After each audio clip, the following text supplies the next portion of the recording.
I think we've lost the plot.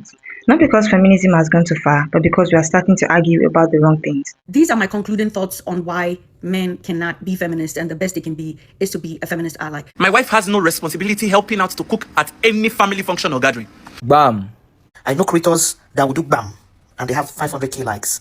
I will do bam, I will never get that kind of likes. Because at the end of the day, if you make a video or a lady makes a video and a guy sees it as reasonable and says, okay, you know what, let me share further, is that not supposed to reach more masses?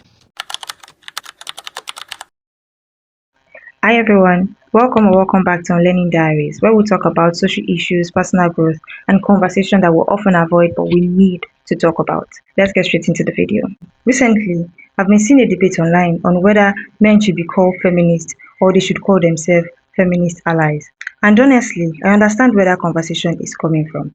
There are people that perform allyship because it benefits them. They know what to say, they know the right thing to do, but they actually don't believe in what they are saying or doing. More and more men are occupying women's places by doing the bare minimum. I know creators that will do bam and they have 500k likes.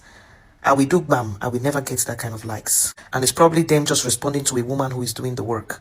They are not doing the work.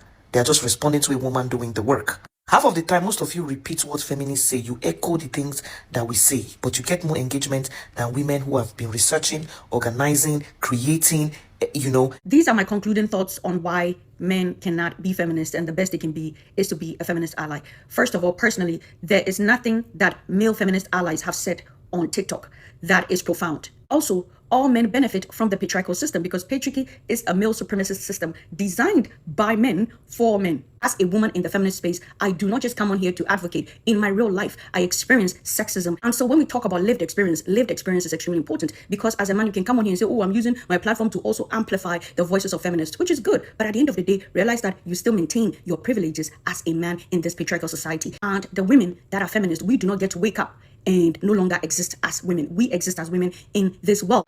These men come online to say the right things, but they don't believe in it offline. The skepticism is valid. But here's where I think we are losing sight of the bigger picture. If a man consistently uses his platform to teach about women's rights, women's autonomy, and their rights over their body, why is it that the first conversation feminists have is to push them out of the conversation? Whether you want to call them feminist or feminist ally, does the label really matter as much as the work they are doing? That's the question I keep asking myself sometimes. He literally said the same thing you're preaching. As long as the message is being sent, is being delivered, why does it matter who sent it? I've seen men who talk about women's rights, equality of both gender, being called simp, attention seeker, and that they are only doing this because they want to have sex with the women they are interacting with. And now, even the women are telling them that they don't belong in the movement at all. And I don't understand how that helps women. Yes, men don't know what it feels like to live as women. Men don't experience sexism the way women do. But you don't have to experience sexism to recognize that it is wrong. If feminism is about equality, then surely we want more people, not fewer, challenging misogyny whenever they see it. And here's another thing. A lot of women are more likely to listen to men talk about something that women have been saying for years. We need to understand that because women are indoctrinated and socialized to see men as authorities and people who are more knowledgeable, women tend to listen to men more than women. Women will listen to men speaking on issues that affect women, even though those men do not have the lived experiences. But the reason why most of these male feminist allies have a huge platform is because most women have internalized patriarchy to the point that they unconsciously or consciously prefer to listen to men on these topics. Is that frustrating? Yes. But that's a reflection of the society that we are trying to change, not necessarily a problem with the man that is using his platform responsibly. Instead of asking, can he call himself a feminist? I think we should be asking if he is helping women's rights move forward. Are they consistent? Do they challenge misogyny even when it is unpopular? Do they speak up even when there is no camera? Because if the answer is yes, then why are we spending more time arguing about label than issues affecting women? We've become more focused on gatekeeping the movement that we've forgotten what the movement was actually for.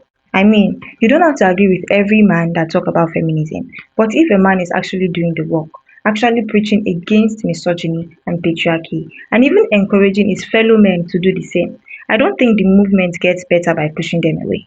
The goal was never to win an argument over label. The goal was to move society forward. But lately, it feels like we're more interested in policing who gets to speak as opposed to actually solving the problem that feminism came to solve in the first place. And that's why I think we've lost the plot. Thank you for watching this video to the very end. Please don't forget to like, to share, to subscribe. I'll see you in the next one.